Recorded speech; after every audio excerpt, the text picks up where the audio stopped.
All right, Zach, has this been like the Super Bowl for you or just the most stressful? Like, is it exciting or is it just devastatingly stressful? So it's weird. For us particularly, it's exciting because like on a relative basis, we've done really well. We're sitting like pretty even, maybe a little up on the year.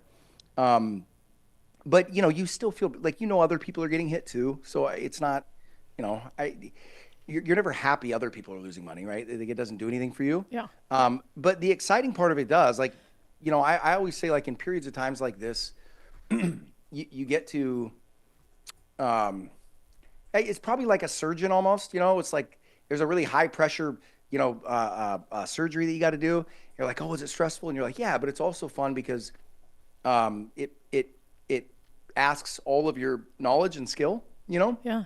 And the other part about it is this has been relatively non-eventful for us What? because it's playing out much like we thought it would. So we've kind of Okay. come into it and like I said, I mean, I'd rather be up 10% on the year. But I think we're up a little and just kind of, just hanging in there and yeah, it's exciting. It's nerve wracking. It's all those things. You know what I mean? Well, that response is why we have you on the show and we have you on to talk about it because what I like about you is obviously we're very similar ideologically and we have our political opinions. But for instance, a few days ago, when it was like full meltdown, the world is ending, right? I messaged you because I think I was letting the social media stuff get to me a little bit. Hmm. And so I messaged you and I was like, just help me understand whether I should be panicking or not. And you were Yeah. basically like, because I know you like Trump, but you were basically like, he's flying very close to the sun. And Hmm. this could go really well if he sort of, carves the right lane, or it could go very poorly. And so that's kind of what I needed and what I think a lot of people need is just sort of let's be reasonable about this and let's play out scenarios, right? And the truth Yeah. is that there are multiple scenarios. It's not like an all or nothing sort of situation. So I want to go through, just because this is your obviously area of specialty and not mine. It confuses the hell out of me, frankly. And Yeah. I'm sure that's the case for a lot of our viewers. Some of the things we're seeing versus the reality of what's actually happening. So, Yeah. one kind of easy one I want to talk about, because now this is what Democrats are clinging to. They're accusing Trump of, you already know what I'm going to say, of insider trading. So Yeah. they say because he tweeted, it's a great time to buy 3 hours before, pausing the tariffs and making his new announcements. They're saying that that was like not okay. Can he do that? Yeah. It's executive powers. And also you're sitting there going, if he was going to make an announcement like that, you don't want him saying beforehand it's a great time to buy. If he wouldn't have said anything, they would have said the same thing. Yeah. You know what I mean? Like it's ridiculous on the face of it. I'm for any level of transparency. If I would have found out that he sent that tweet on a signal chat to a bunch of his buddies but didn't put it out publicly, Right. different story, right? But I just laughed when that came out and I'm like, wait a second. A president tweeted 3 hours before a release came out like that, and you have a problem with it? Well, Uh, okay. and as you pointed out, like the party that has Nancy Pelosi, you know, who's actually doing these things. Yeah, well, and then coming from Adam Schiff, I mean, talk about rich, right? Like, I mean, come on. And the whole idea of it too, like, let's just sit back here. Okay, so you got a guy that's worth 5 or 6 billion in the White House, and you think that he engendered a 16% market sell-off that threatens the legitimacy of his entire administration, so we can have a 1 day, 10 day, or 10% rally to make his buddies money, and they're still down on the year? Okay. Doesn't seem like a big gift to your billionaire buddies, but I mean, whatever. I like this is and this to me is the problem with where the left is right now, which is whatever he does, they have to come up with a reason for why it's bad. It doesn't matter if he came out and said, I want to save baby ducks and I want to make sure that every baby in the country gets fed, there'd be a problem with that, right? They'd accuse his buddy of owning a duck ranch, and they'd accuse his, other friend of owning a child adoption agency or whatever. So, but what's funny is that I think he's taking the right tact, which is what we need, and we can go down this road. I don't want to jump. I want to stick to your questions and where you want to take it. But the consternation about this whole thing to me is crazy. Is he flying close to the sun? Yes. but whoever was going to deal with China in a constructive way was going to be forced to do the same thing. So, but all of this outrage is based off of a backdrop that assumes the status quo is working. It is not. And if you think it is, go visit downtown inner cities. Go to the Midwest. Go see. We can't afford much more of this or there won't be anything left, right? And attacking China via tariffs is exactly what you have to do. So they have been taking advantage of this system. And I don't want to jump ahead, but if you want me to get into why I think this Chinese tariff thing is beautiful, we'll get to it. Okay, yeah. So I won't jump ahead. Well, just because I want to understand as we go along, because when you tell me, he's flying close to the sun, there's been a lot of pontification about why he made the decision he made when he made it, and some Democrats are like, oh, he blinked on himself and all this stuff. When you say he's flying close to the sun, it could go one of two ways. What would have been an outcome or something he would have done that would have had you very concerned that it wasn't on the right trajectory? Well, I mean, if he would have taken a hardline approach with all of the tariffs on an international basis, I would have been very concerned. Because by doing that, not only is that incredibly depressive to the global economy, which will create certain pain, I think the part of it that is more dangerous than that, because at some point, the other side of it is our culture has lost sight of the fact that if you want to do big things, usually they involve some pain. Right? I think most of us realize that in life, right? And so if he would have kept those tariffs on and been more hardline with the rest of the world, that would have been very concerning to me because that would have pushed many members of the rest of the world toward China, right? So really what you want to do is you want to isolate them. And so that was my biggest concern, is alienating the rest of the world in the process, right? Because that makes it decidedly more difficult. But I think the way he played it out, honestly, we'll have to see. And that's the other part of it, too. I was telling somebody else that. I was like, look, I don't know for sure his approach is going to work. Right. But on a logical basis, it makes a whole lot of a sense. The rest of the world was responding much like I would have expected them to. And then the other part of it is every day we didn't address the Chinese issue, the resolution was becoming increasingly more painful because China was just increasing its ties with the rest of the world. The more those ties get increased, the more they can work around our tariffs and the less leverage we have. So I would rather somebody risk making the wrong decision now than somebody making a decision that we were all highly confident in that would work 5 years from now, because I just don't think you have that kind of time. Yeah. And, as you said, so some of these other countries, I think they've said 70 or something, although we don't know what kind of actual deals have been struck, if any. Those countries have less leverage over the United States. And so there's really not much they can do than to be like, hey, we'll come to you. But China's not the same. I mean, China has, it does have leverage over the United States. And, what's the end game? If we don't blink and they don't blink, they have to. Who has more? So you're saying they have to. So we have more leverage, no question. If we are prepared to use it, 100%. Okay. 100% more leverage over them right now, right? And so this is my whole point, is saying every day you wait, your leverage is less and less. China has to have access to US dollars. If they don't have access to US dollars, their entire system implodes. It really is that simple. And this is where it gets into people needing to understand what China has done, right? And need to understand how they did it to realize why this is impactful. Like right now, everybody's going, this is horrible because it made the market drop. And you're like, guys, this is the biggest market run we've ever had in history. The stock market is still up like 60% over the last 4 years. Yeah. A 15% pullback does not mean wrong policy decisions are making. What it means is you're in a bunch of stocks you shouldn't be in, because we're not down 15, haven't ever been close, right? Why? Because we're managing risk. So a lot of people are out there just griping about it because they're completely irresponsibly allocated in their portfolio. And that's not me trying to rub salt in your wounds. If that's the situation you find yourself in, just know that means that you need to change the way you're invested. Yeah. Okay? Because it shouldn't have rocked you this much. If you have a properly diversified portfolio, you're probably down 5-0 on the year.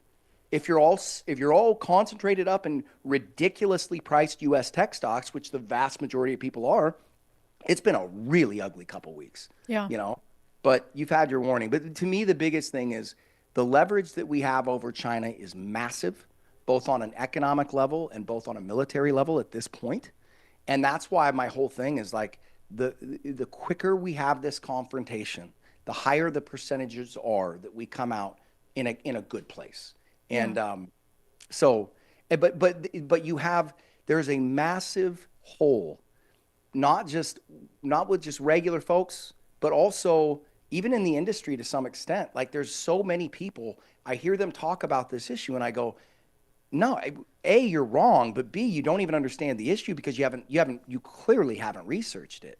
Because it's not like if we continue on what we are doing, they will hollow out our entire economy and they will subjugate us to being an also ran in the world, and they will be the global superpower, which isn't good for anybody, right? So I think Trump is taking a risk. I just think it's a much smaller, different risk than people are painting it out to be. Because if you know the status quo is broken, then the risk by choosing something else is inherently smaller. Yeah. Right?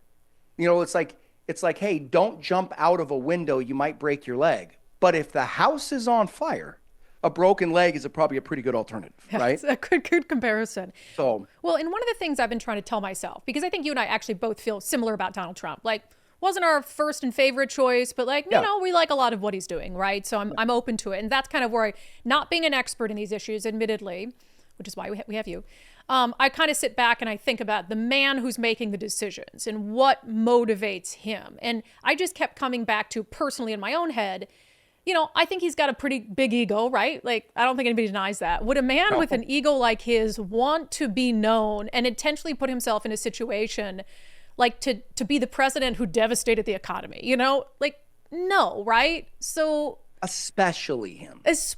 So I'm like, he would never want that.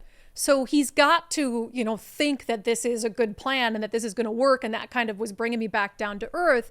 A couple other... There's also one other important point I want to make. Go for it. Okay, when you hear so many of these politicians talking, you probably should spend some time looking into their campaign donations, figuring out where those donations came from, and then also figure out how many political trips they took to China. Okay, because you got a bunch of people in DC that could greatly financially benefit from helping China out in some way. And then you look over and you got Donald Trump worth $5 billion that doesn't need China, that his, and it's funny because everybody, he's alienating China. And I'm like, well, doesn't that kind of make you feel better that he's not pulling a Larry Fink and enriching himself off China on your back?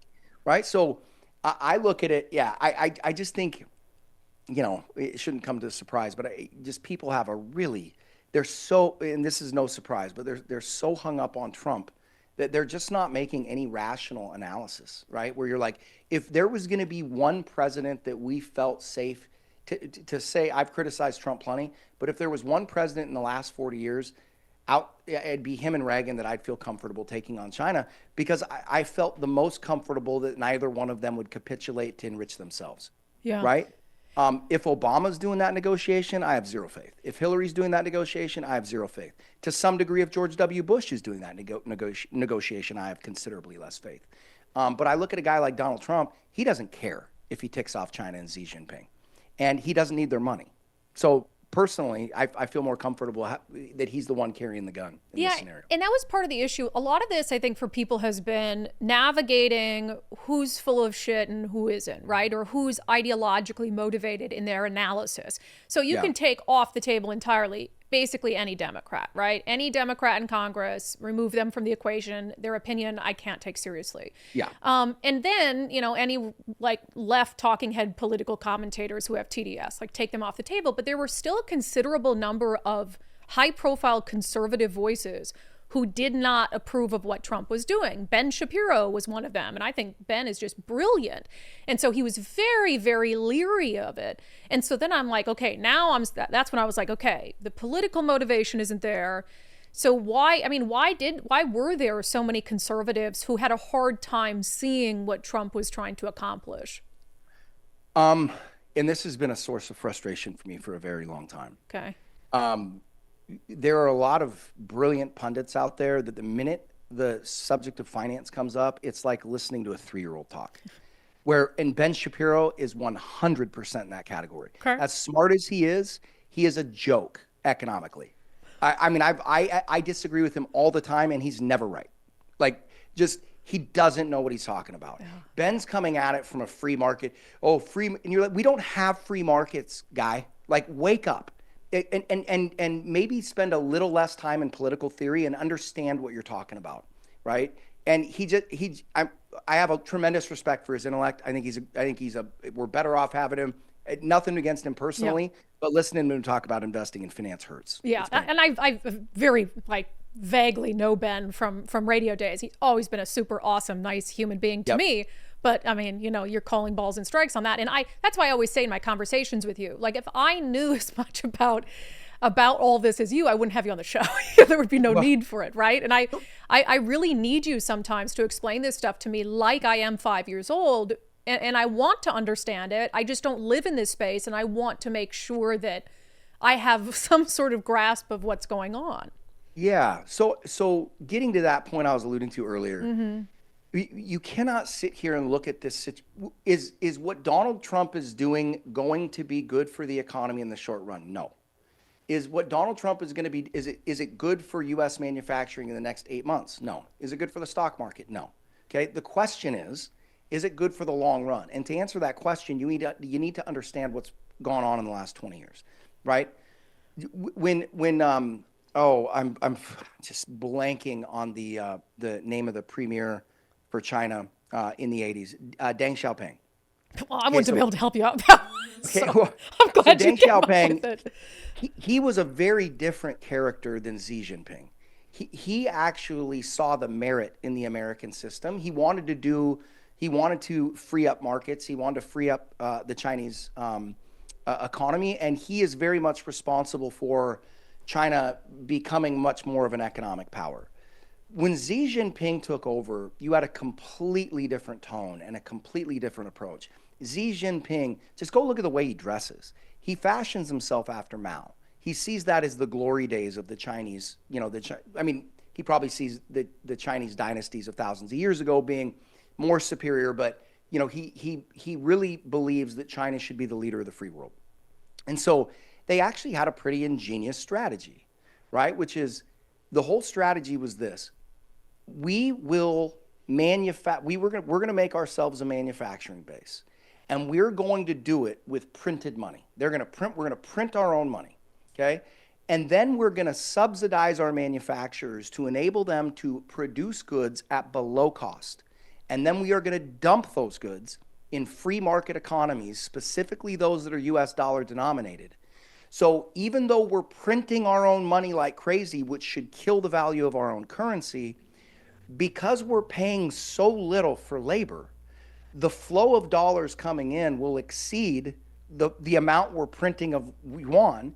And so when our currency falls under pressure, we'll be able to take those dollars in the open market and buy our currency value back up and stabilize our currency. So what it's allowed them to do is print as much as they want, sell artificially cheap price goods to the rest of the world, and then basically finance themselves off the inflow of US dollars. So it's like they found a hole in the fence. We're going to compete in a free market, but we're going to be the only ones that aren't abiding by the rules, right? Yeah. So you've created a scenario now where, in order for them to keep this ball in the air, they have to have an inflow of dollars. As long as they have an inflow of dollars, we can't apply pressure to them. Well, the best way to stop an inflow of US dollars? Tariff them at 125%. Yeah. Right? Okay. And here's the thing. Is it a little scary? Sure. It is, because they're, you could make the argument, they're probably the second biggest military power in the world behind us. Certainly the second biggest economic power in the world, but they're not the second biggest economic power in the world unless they have a constant inflow of US dollars. That's how they keep their own system from imploding, right? So putting the tariffs on them puts them in a tight spot. And the other advantage you've got is that I think, now I'm sure there's an animosity there, but I can guarantee you this: Xi Jinping takes threats from Donald Trump a hell of a lot more seriously than he did from Biden, Oh, right? So I don't see a way out of this. And if this ends up being a military conflict with China, that's the last thing anybody on earth wants, especially me. But if that's what they're going to want to do, if the other bully on the street is determined to fight you, good luck getting out of it, yeah. right? And if that's the confrontation that has to be had, then it's either that we risk military conflict or we let them gut our economy. And it really is that simple, because they're not going to play. They don't have any interest of mutually beneficial trade agreements. You go look at the trade agreements they cut with everybody else. They are predatory, right?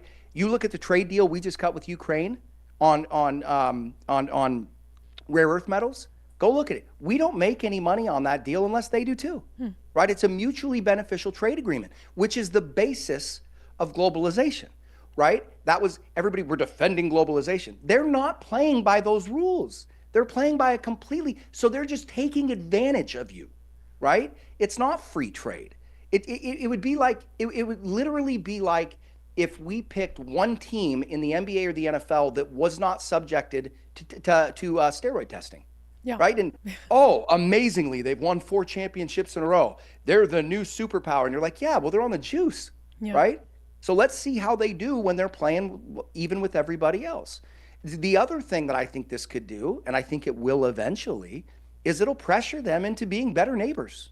Right. They're going to learn, because that's the whole idea of free trade, is that it keeps everybody accountable because you benefit from it, right? The reason you're trading is because one economy can produce a good cheaper than you can, right? Well, they've just been breaking all of those rules and taking horrific advantage of all their trading partners, mainly us, and it has to stop.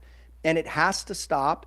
The urgency of it stopping is worth the risk of a kinetic conflict. It just is. And I hate saying that. It's the last thing you want to see, but it's either that.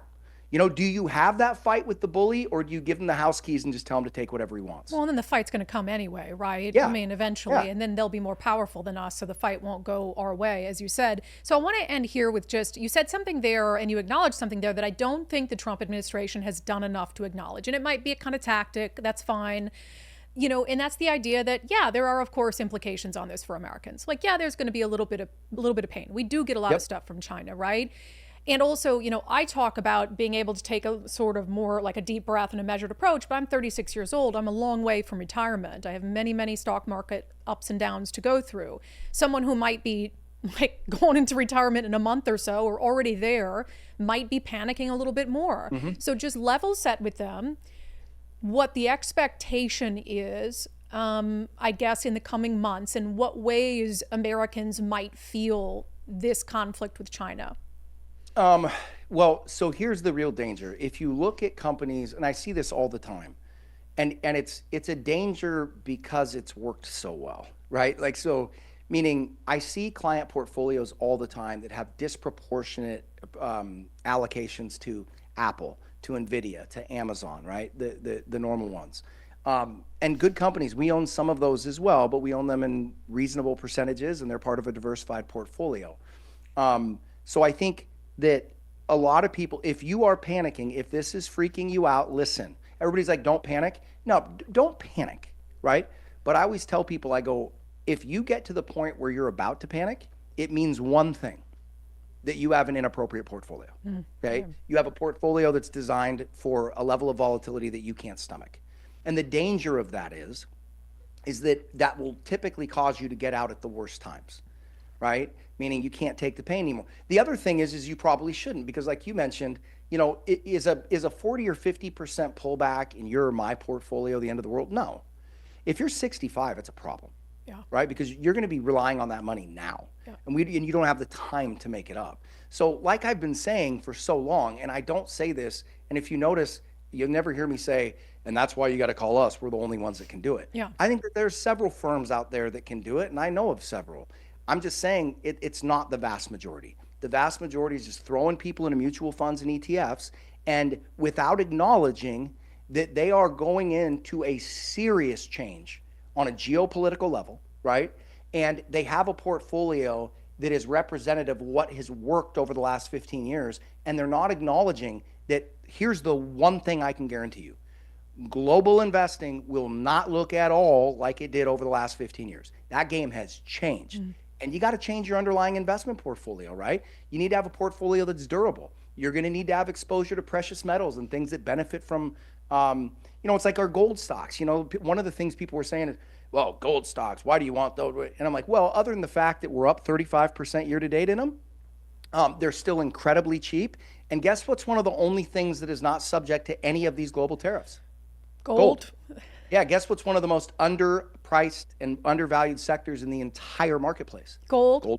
Gold mining companies, right? And so you're sitting there going, it checks the fundamental box, it checks valuations, and it also checks something really appropriately. The other thing that people need to think about is that the dollar is still going to be the world reserve currency, but by definition of what's going on, people are going to need to diversify out of their dollar exposure. The only way to do that is gold, right? And you're seeing central banks buying it. And so again, do we want to sell everything and buy a bunch of gold? No.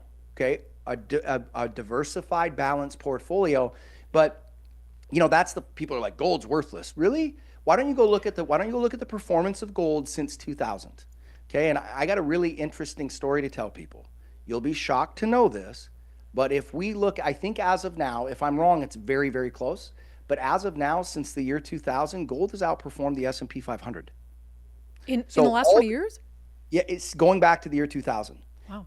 They're very close in performance, but you've got this attitude, oh, stocks are great, gold's garbage, right? You'll hear that all over the place. And I'm like, well, funny you say that, because over the last 25 years, the other benefit of gold is it typically is going to perform at a time when the other things aren't, right? And so, that what it's done for us, because we haven't gotten hit, is we've been able to take some profits on some of those gold positions and buy some of these stocks that we like that have just gotten hit for 20, 25, 30%, right? So that's the other benefit of diversification, is that when markets are getting hit and things are getting pounded, if not all of your portfolio is getting pounded, you've got a place where you can grab some money and buy some of the stuff that is, right? So it's just, we've been in this environment where it's been all risk, foot on the gas pedal. The less stocks you own and the crazier price they are, the better you've done. That game is over. It is over. It is over. It is over. You got to change what you're doing or you're going to get wrecked. Yeah. Well, I appreciate the sane, kind of reasonable analysis on all of this. And this isn't meant to be an ad, but obviously Bulwark Capital advertises with our show. And one of the things that we always tell people is just get a second opinion. Like if you're one of those people panicking right now, especially if you're getting close to retirement or you're in retirement, I understand why people would be nervous. I'm not in that position. So, I can kind of put their shoes on and see. So, I mean, if they come to you for a second opinion, I mean, what does that look like? If they just feel like, gosh, I feel like I'm getting rocked and I'm going to ask Bulwark Capital, what do you do as part of that? Yeah, well, so first thing we do right out of the gate, and I tell people, I go, look, because I really mean, I know you feel the same about your business, but I really mean this when I say, like, I want to bring value to everybody that we touch and talk to, regardless of whether they become clients or not. So typically the first thing we'll do is we'll all review the portfolio, and I'll just say, look, and sometimes the answer, I've had these several times where I've looked at a portfolio and said, look, I would do things differently, but I don't think this is a bad allocation, and I'll tell them, I'll be honest with them. Other times I'll look at it and be like, look, this is ridiculous. You should be stressed out because whoever put this together for you doesn't know what they're doing. And then they're like, well, I did it. I'm like, well, I apologize. But you're also a machinist at Boeing, so don't take it bad, right? Yeah. Like if you put me in your job, I don't think I'd be making very good airplane parts. I wouldn't be flying in those planes. No offense. No. I'm a big believer in experts, man. So yeah, but just get that second opinion. We'll sit there and look at it and go, and there've been times where I've looked at people and said, look, I'd love to have your business, but clearly whoever's doing this for you is not doing a bad job. So, let us know if you'd like to move forward. But yeah, just looking at it and saying, yeah, here's the issue. Here's why you're feeling, freaked out. And this is what it should look like. Would you like us to put together a sample portfolio with you?